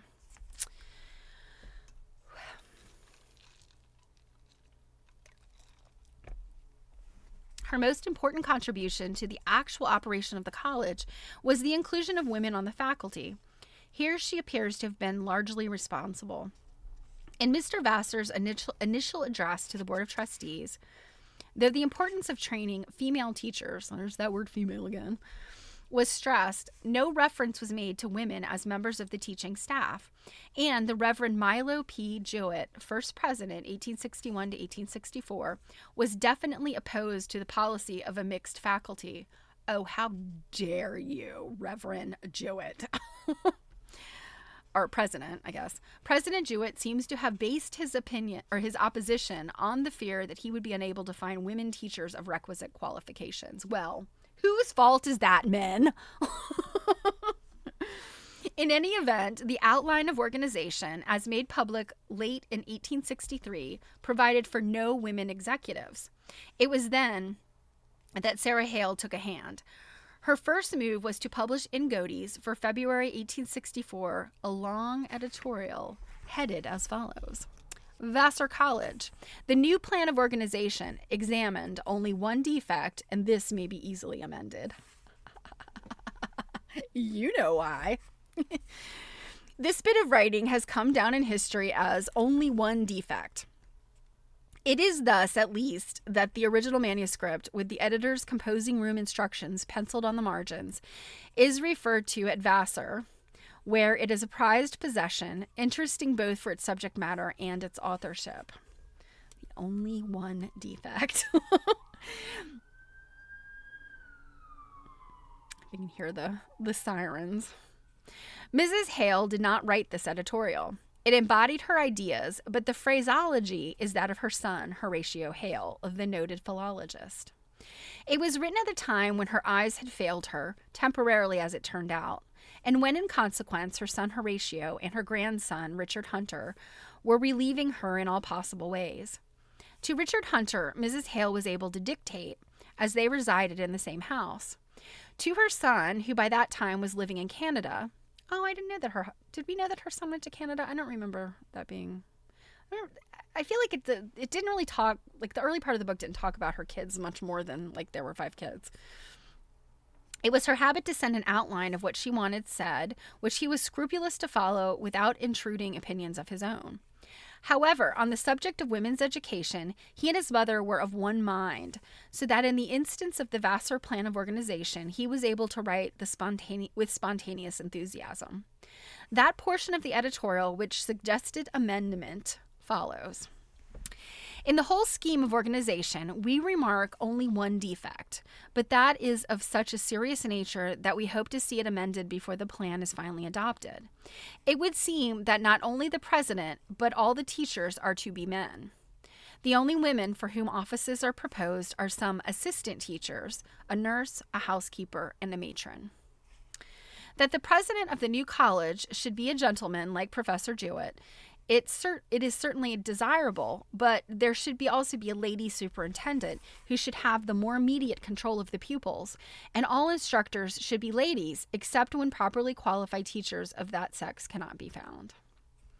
We lay more stress upon this consideration at present, as we trust that Vassar College will become the parent and model of many similar institutions throughout our country. Surely the president and trustees of this college, which is designed by its generous founder for the elevation of women, will not commence by degrading her. They will not announce to the world that owing to something peculiar in the character or intellect of woman, a defect now for the first time discovered, they have not been able to find a lady in the United States qualified to instruct her own sex in the higher branches of science and learning, or to take charge of a department in a college for young women. This editorial, appearing the first of the month, the Lady's Book habitual publication date, caused a great stir at the next meeting of the Board of Trustees some 3 weeks later. Hoo-hoo! At this meeting, Mr. Vassar, who had recognized the desirability of a mixed faculty the moment Mrs. Hale's viewpoint reached his attention, strongly urged the inclusion of women, but that there had been not a little correspondence between Poughkeepsie and Philadelphia just prior to this meeting is evidenced by a letter of Mrs. Hale's to President Jewett, dated February 17, 1864. That President Jewett was still protesting is also confirmed. Let me give you extracts from the letter of my son, Horatio Hale, to whom I sent your letter and also that of Mr. Vassar, wrote Mrs. Hale. It certainly strikes me that President Jewett is mistaken in his opinion that women cannot be found who are qualified to take the professorships at present. Just consider that there are in the United States some hundreds of institutions for the education of young women. Now it is incredible that among all these teachers there is not some well qualified to teach any of the ordinary branches of learning. 3 months later, in the May Godies, Mrs. Hale fired her second public shot. This time, the editorial was written by herself. The trustees, at the meeting in February, had 2 important propositions before them. Neither of these was finally decided, but left open for their annual meeting in June. The first concerned the title of the institution. Shall it be called Vassar Female College or Vassar College for Young Women? The second proposition is, shall all the professors be gentlemen, or shall there be ladies to fill a portion of the departments, with a directress or a lady principal whose influence and office shall be next in rank to the president? The editorial went on to argue why women should be admitted to the faculty, and especially why the office of lady principal was necessary. There was one more issue of the magazine before the annual meeting, held on the 28th of June, and again Mrs. Hale pressed for women professors at Vassar, quoting at length from the address made by Mr. Vassar at the February trustees meeting. This June editorial was headed Vassar College Women's Own, but the annual meeting came and passed without action. Of course. Originally, it had been intended to open the college in the autumn of this year, 1864. Ground having been broken for the main building on July 4th, 1861. But wartime depression and possibly some little uncertainty over administration details caused the opening to be delayed until 1865.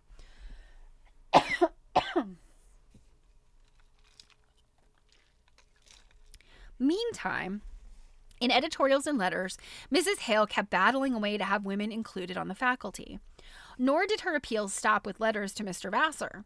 She had 2 other powerful friends on the board, men who, like the founder, valued and trusted her opinions. They were Benson J. Lossing, the historian, and James Harper, senior member of the publishing house of that name. Mr. Lossing had known Mrs. Hale well for many years. For more than 10 years, Mr. Harper had been one of her publishers, bringing out several of her most successful books, including Women's Record, then at the height of its popularity. These friends she was able also to persuade of the need for women professors. And when the college finally did open on September 20th, 1865, the staff of 30 officers of government and instruction included Mrs. Hale's lady principal, in the person of Hannah W. Lyman, a woman professor of astronomy. Maria Mitchell, of famous memory, a woman resident physician and professor of physiology and hygiene. Alita C. Avery, MD, with Delia F. Woods as instructor of physical training in charge of calisthenium. In charge of the calisthenium. I'm guessing this is the gymnasium. Oh, yes. As the ladies' book called, the gymnasium. A place where the ladies do their calisthenics. There were also 18 women employed as under teachers, making a total of 22 women on the faculty, as against 8 men. That's awesome. The 2 other matters of college policy Mrs. Hale took a stand, one to win and one to lose. The first had to do with the proposal to put the students into uniform. This idea, suggested by Mr. Vassar himself, never reached the general public. For soon, his preliminary move in doubtful cases was to write his friend Mrs. Hale for help and guidance, dropping forthwith whatever seemed inadvisable to her. His letter on uniforms is dated January 7th, 1865. For some months past, my thoughts have at intervals been occupied with the idea of adopting a uniformity of costume for the pupils attending VF College. The object of which is first to prevent jealousy, which generally arises in the minds of young women in the articles of dress. Really? I think some of the dandies in their midst would also be, it's not just a woman thing. Dudes care about what they wear too. Secondly, to secure more comfort and convenience to them while in school or at their playful recreations. Your fertile mind will readily suggest what there should be, something like the bloomer dress. Would you please take that matter into consideration and at your earliest convenience inform me? To which Mrs. Hale replied, let's see. I do not consider sumptuary laws of much use in the service of morality or of economy.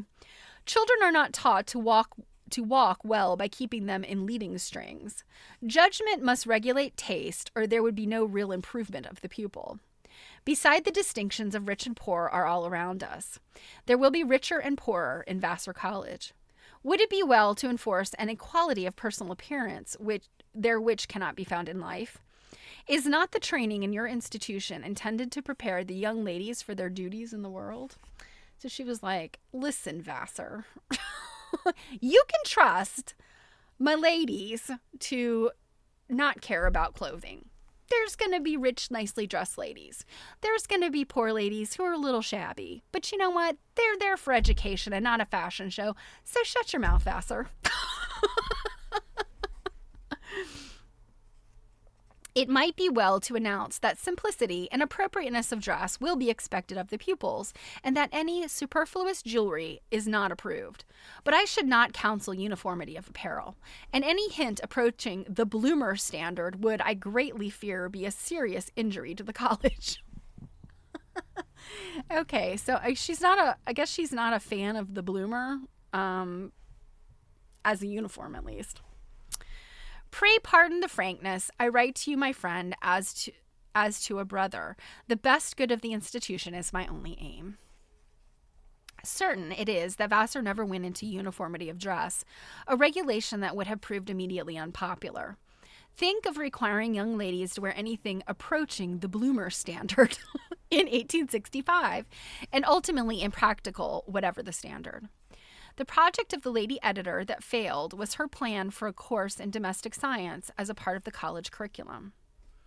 In outlining his ideas of the curriculum at the first meeting of the trustees, Mr. Vassar had advocated domestic economy, practically taught so far as is possible in order to prepare the graduates to readily become skillful housekeepers. So yes, get a wonderful, good, solid education, ladies, but we got to make sure we also prepare you to be the housewives you really are. Good Lord. Evidently, the suggestion did not meet with the full approval of the board.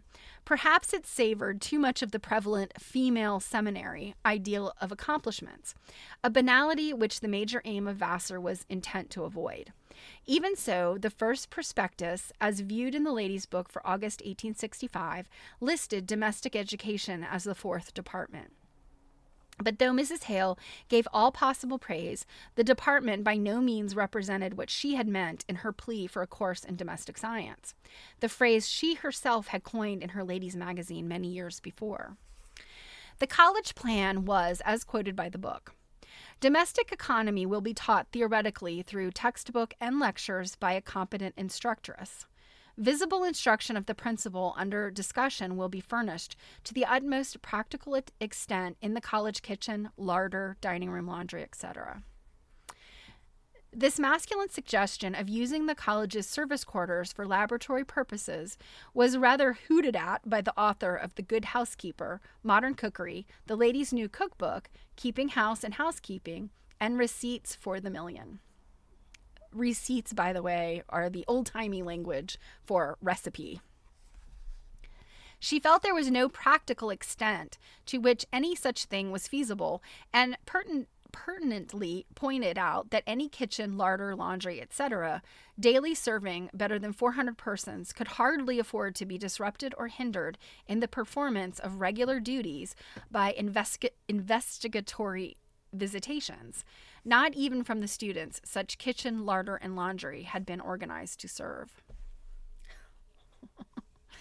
I hope she's gonna say like what domestic science is really supposed to be.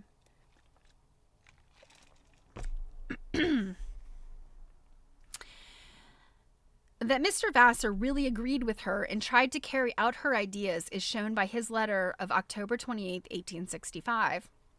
In which he said, I shall be pleased to see your forthcoming article on domestic science in the Ladies' Book, as I am resolved to introduce practicality, then science of instruction, in Vassar College as soon as possible. But no such course of study was then introduced. It was not until 1922 that a department called euthenics, this is spelled Euthenics, euthenics. That's a little too close to eugenics for my comfort, but euthenics appeared in the Vassar catalog, a department that John Palmer Gavitt, in his Survey of American colleges made in 1922 to 1923, found to be one of the most advanced and hopeful innovations of modern education. In a brochure entitled, What Are Women's Colleges Doing? What are women's colleges doing? Oh, okay. So Druid says, euthenics is the study of how to improve human well-being and functioning by improving living conditions. It's a science that focuses on developing human well-being by improving. That's all. Okay. That's awesome. Yes. That is useful science, I think. That's kind of, I don't know. It's probably like, I don't know. Today, like, would we look at like sociology and maybe some of the, like social workers, I think, probably take courses that are related to people, like human well-being and functional kind of stuff. Yeah. So in a brochure entitled, What Are Women's Colleges Doing? Oh, it's first used in 1972. Developed. Okay. Was that a typo? Did you mean 1922?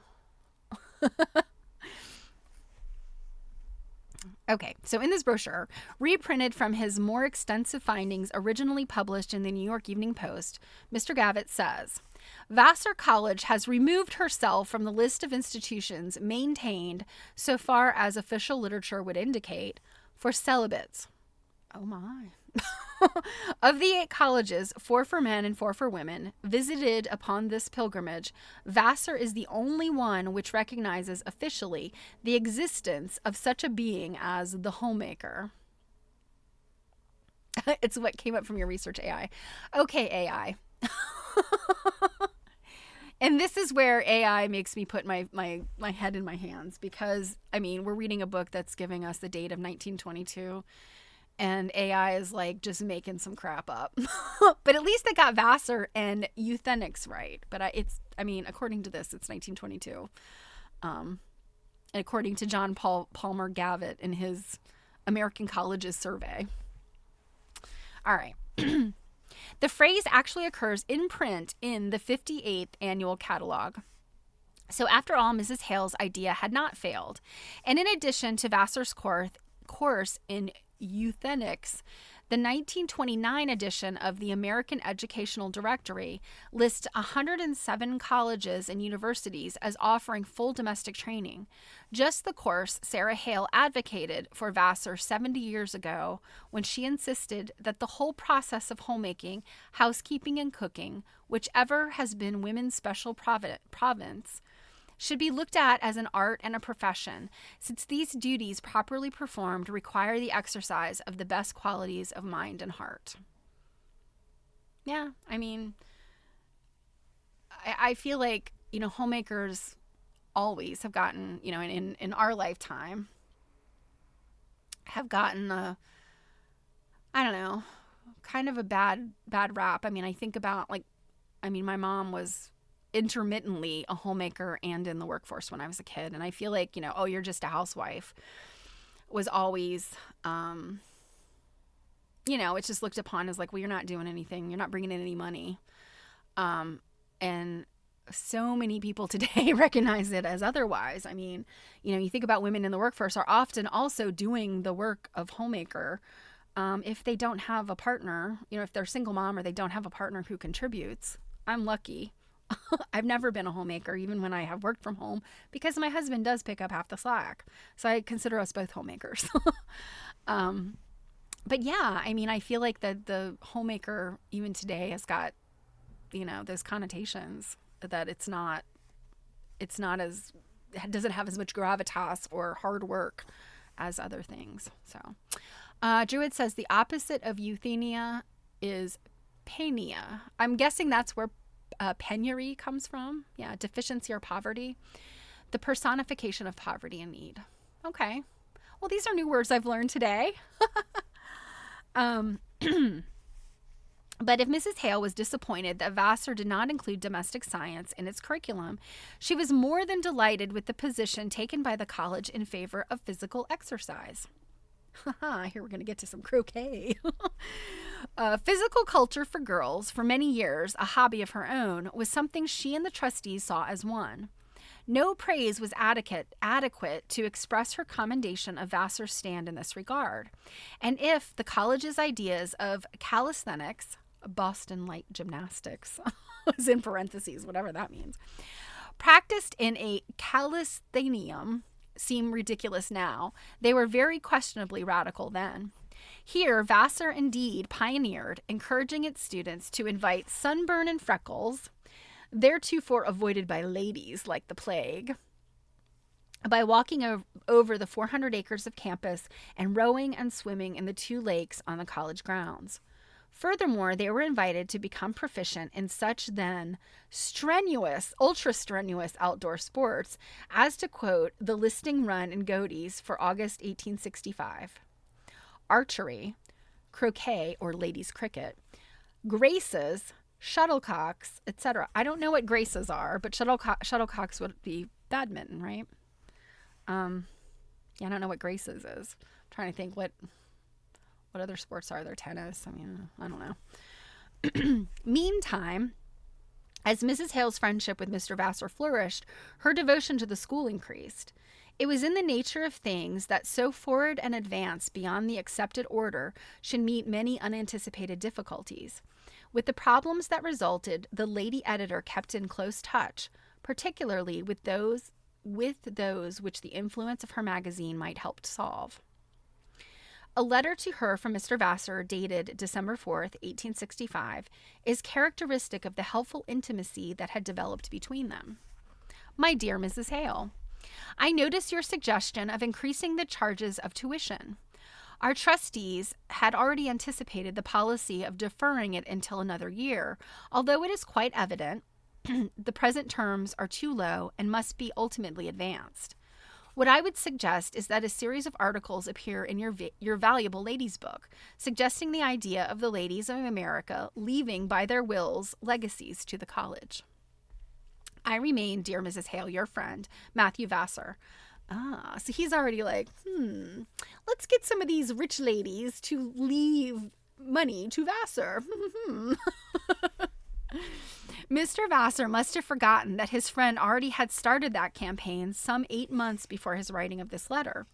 For in the March 1865 issue of Godey's, there had appeared an editorial headed, "Men receive great gifts, women need them." Here, Mrs. Hale, reporting a total of $1,350,000 contributed to 14 universities and colleges for men in war times, declared that the time had come when philanthropy might no longer ignore schools for women. "We were always interested in education," she wrote, "and happy to give honor in Our Lady's book to the noble generosity which has made these large donations in 1 year to aid old established institutions of education for young men.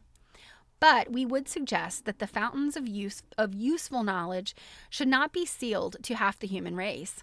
We would entreat that these rivers of beneficent bounty," Sarah Hale and Ruth Finley and the turn of phrase, "the rivers of beneficent bounty should be as freely poured out to fertilize the mind and enrich the soul of women as of man." Thus she drove home a plea which unfortunately still must be made, that some portion of the rich gifts constantly bestowed on places of higher education for men be shared with like institutions for women. Ah, graces equals hoops and rods. Okay.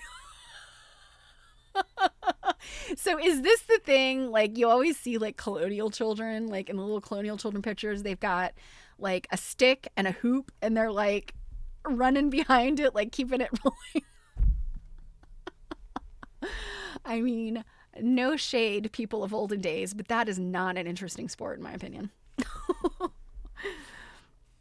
Mrs. Hale's willingness to cooperate with Mr. Vassar by lending her magazine unstintedly to the furtherance of his aims and the easing of his perplexities. Oh, the hoops were small. I don't think it's the same. Huh. I'm wondering if it's like a sort of, I mean, like badminton, right? You're batting a shuttlecock back and forth. I'm wondering if Grace's is something else. I'm going to have to look this up. Another rabbit hole for me. Okay. So her magazine unstintedly to the furtherance of his aims and the easing of his perplexities shows how well these two understood each other. On paper, they became excellent friends. She solicitous for his health, which was rapidly failing, he concerned for her eyes. Repeatedly, he invited her to visit the college, as in his letter of January 29th, 1866, in which he said, "I must see my good friend, Mrs. Hale, before parting this transitory life. You have promised me a condition to visit. I am doing my best to remove the barrier." The barrier was the word female, not for another year to be eliminated from the college name. But it is somewhat amusing to find a 78-year-old woman coquettishly refusing to visit her 74-year-old friend's college. I mean, do you think they were sweet on each other? Maybe. She was a widow. They haven't mentioned him being married. The dream of her life as well as his until he had accomplished the task she had set him to do. A year later, though in the meantime female had been erased from Vassar's name, he still was repeating his request. And this is a letter. Poughkeepsie, March 22nd, 1867. My dear Mrs. Hale, several years have passed and gone since I first had the honor of your acquaintance as a correspondent, and I think it full time that the further pleasure of seeing you were enjoyed. But I find my health too feeble to admit of a trip to your city. Therefore, unless you do me the honor of a visit sometime in this coming summer, I am fearful we shall never greet each other in this life. But to the main point of this note, will you, dear Mrs. Hale, oblige me with your photograph? I enclose you 2 of mine. When people exchanged photographs, wasn't it because they were a little sweet on each other? I mean, if you're just in a business relationship with somebody, like, who cares what they look like? I mean, if you're writing about the thing I want you to write about in your magazine, I don't care whether you look like a bridge troll or what. I think he was sweet on Mrs. Hale. But Sarah Hale never visited the college on which she expended so much personal thought and editorial endeavor. And she and Matthew Vassar, to whom she wrote, as to a brother, never greeted each other in this transitory life. He died June 23rd, 1868. A just man gone, his unmet friend headed the first short notice of his passing in her magazine's September issue. Stopped on its way to press for insertion of the hurried tribute. But his name will live forever, she wrote, as the first man who has done justice to the mind of woman, whose good work has made him a perpetual benefactor to the daughters of America. And that is chapter 13. So next time we will be reading chapter 14, Companionate Education. So, I don't know. I guess this is more about school. I mean, I'm seeing Oberlin, Mount Holyoke, female summer. Yeah, I'm seeing lots of stuff. So I think we're going to continue on with education here. But what an interesting, I think about, it would be so easy to just, write a chapter about, here's the history of Vassar. But the way she started the chapter, I mean, this is why I really love Ruth Finley's writing. She starts the chapter by telling you about what Sarah Hale's beef was with Vassar, about removing female from literally what was carved into the buildings, the main building. So I think that's such an interesting, way she puts together stories. I really like her writing. And I mean, you remember, Ruth Finley was a journalist. So, of course she's a good writer. So real quick before we go, I want to give you guys a heads up about November. I know Jill puts together our calendar. God bless her. I'm terrible at that. But we have, I won't even say tentatively. I think we've got them nailed down on the calendar. So November 14th, it's a Thursday. We will be we'll be doing a screening of AQSG's Material Culture, episode 3. And it features our friend Mia. And Mia has agreed to come on the show. So we will probably, on that date, be doing a co-stream. So here and quilt nerding. And our friend Mia will be on. And we'll kind of do like an AMA with her. So it'll be a lot of fun. She's a little younger than me. In fact, I think a lot younger than me. But she's got some amazing street cred when it comes to quilt stuff. And she's also a woman in technology. So I have questions about that that I just want to throw out to her. So put that on your calendar. And November 21st, guess who? I've thrown the reel out and I've reeled her in.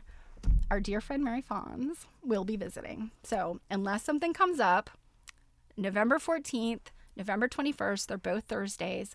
Put them on your calendar so you can stop by or at least watch the replays when I post them to YouTube. So got some fun stuff in November. I think that's going to be it, you guys. I'll be back on Thursday, of course. It's Halloween. I still don't have a costume. I'm usually way ahead of time, right? So you'll have to tune in to see what that's going to be about. And of course, Double T, he's going to be wearing a costume too. And you know what? Dutton will too. Although I don't know about Everett. Everett might have to just, as is. So I hope you guys have a wonderful week. Thank you so much, Druid. Thank you, all of my dear friends. I'm so good to see you. I couldn't do this without you. So I thoroughly appreciate it. And I hope your week is fantastic. I will come back with, a report on how the quilt turning or the quilt study went for tomorrow.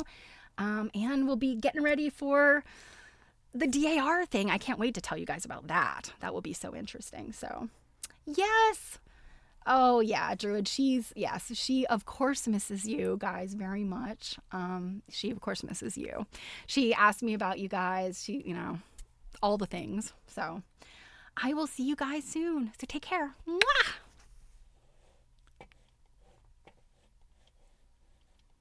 Where'd my link go?